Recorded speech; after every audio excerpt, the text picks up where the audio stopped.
Then came Saturday morning. Saturday morning, like I said, it was a beautiful sunny day. It was hot.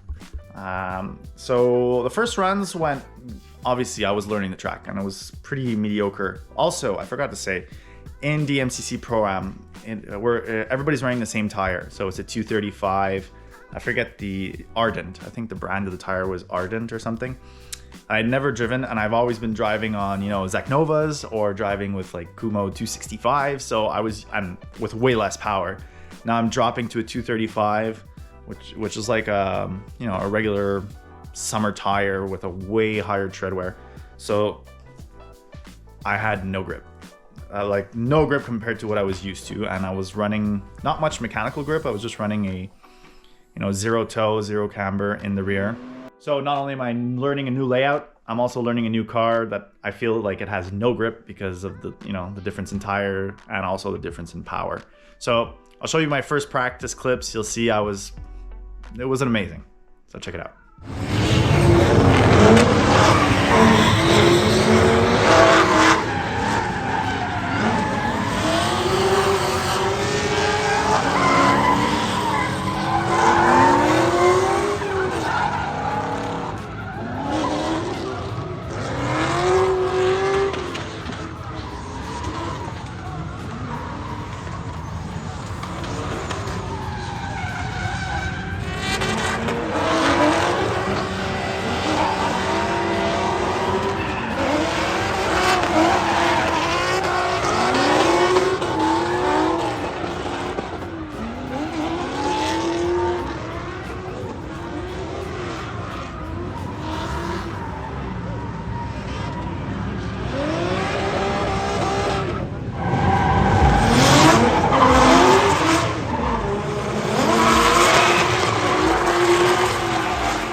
Now, before I show you the next clip, you're going to see that when I did the first transition after the first corner, I transitioned a bit later and the wall was coming up really fast and I was just feeling the car washing out.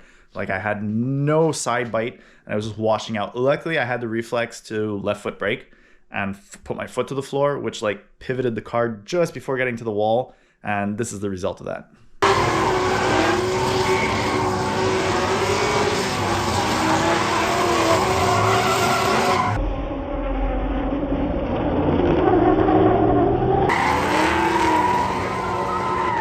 So luckily I reacted pretty quickly and did some left foot braking and avoided a pretty bad crash. I wouldn't say pretty bad, but. So luckily I had the reflex to do some left foot brake and managed to pivot the car and, pretty much avoid the wall. Just did a little small wall tap and pretty minor damage. I could show it to you right now. So just busted up the taillight and obviously scratched the bumper, but yeah, obviously it's just holding with a tie wrap now. Gonna need to order some new taillights. Now, as the day went on, I don't find I progressed as quickly as I would have wanted to. It's not like a fun day drift event where you get a bunch of laps and you're comfortable, you're having fun, whereas this competition, you're a bit more stressed, you're thinking about a million things, and you don't get a lot of runs in. I think we had 2 practice sessions between, the first one was an hour and the second one was 45 minutes. That's not counting people that crash or break down. There was Pro-Am, there's Pro, and there was also the Club Clash event. So I think in all I got maybe 10 or 11 runs. And on those 10 or 11 runs, I mostly did only leads because the 2 chase laps that I did, 1 chase lap, I was pretty far away, giving the guy some room. And the second run, I was a bit closer, but the guy did a spin out. So that washed out that run. I was pretty comfortable with the first 2/3 of the layout, but it's really the last corner, which was a right-hand turn, which personally I'm a little less comfortable riding the wall on a right-hand turn. Obviously I'm gonna need to practice that a bit more, but so I didn't have any trouble doing it, but I wasn't flat out. I wasn't like sticking to the wall the whole way. I was more catching up with the wall towards the end of the corner, which is pretty much where the layout ended. So yeah, I was a bit mad at myself for not, you know, catching a bit quicker, but you know, that's what it is. And the more I get seat time in this car, the more I'll get comfortable in it.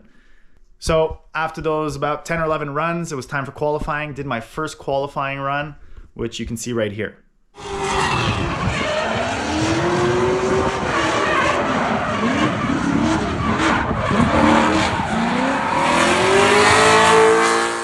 A little side note, we were just about 20 drivers, I think, or 19 or 20 drivers in the Pro-Am. They were only doing a top 8, not a top 16, so you had to qualify in the first top 8. Now, I didn't hear my score for the first run, but I know that it could have been better. I was a bit off. Like when I initiated, the car, I don't know, it was a bit weird. It like gripped up, so the car came back close to straight. I didn't straighten, but like I had a little wobble. So yeah, the touch and go, I wasn't too close either. And I knew I had to do better. So, but I knew at least I had points and I didn't know where I was, which I think was probably better that I didn't know where I was, because I think I was below 8. Time for the second qualifying run.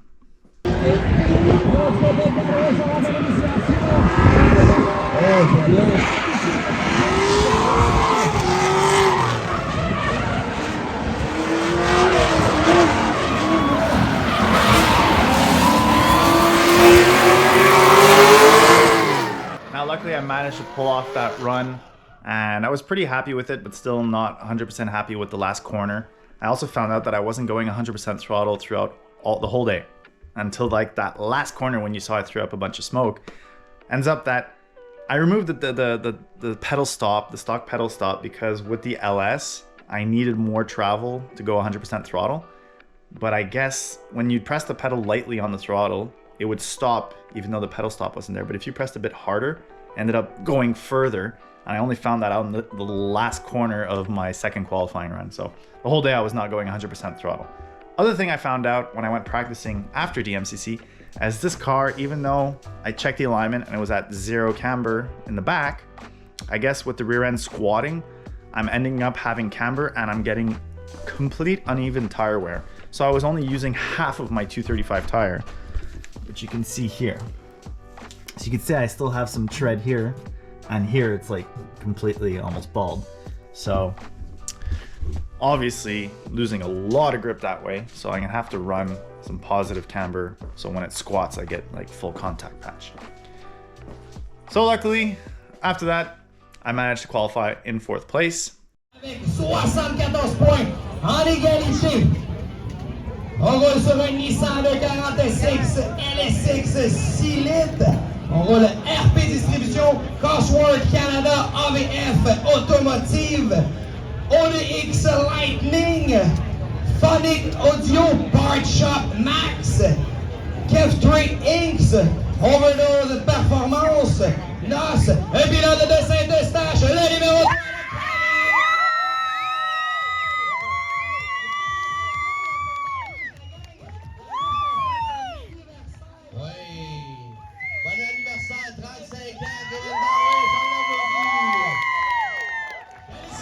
And I ended up going up against Saito, which was killing it all season. And I'll show you the 2 runs right now.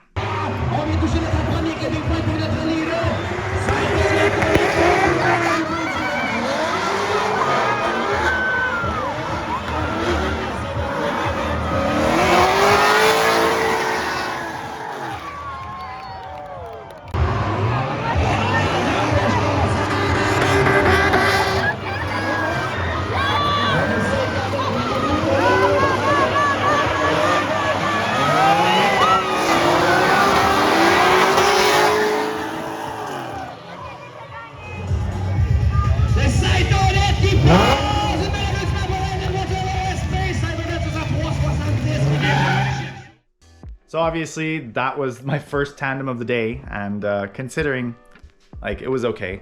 On my lead I made a couple of mistakes and I was really far off that that last corner wall. And on my chase I was a little bit shallow, and obviously I could have been way closer. So Saito went on to actually win the event, and congrats to him. He was really killing it on season, especially that he's running, you know, a 370Z on a stock motor with just nitrous. He is making like roughly the same power as me, obviously a bit less torque, but he's running I think 400 at the wheels. But he's absolutely killing it in that car. He is one heck of a driver, and congratulations to him. So even though I lost in top 8, I was still happy with the event. Car pretty much went super well without having any major issues. And, you know, it's a good starting point for the next season to know, you know, what needs to be fixed, what needs to be altered, and we'll take it from there.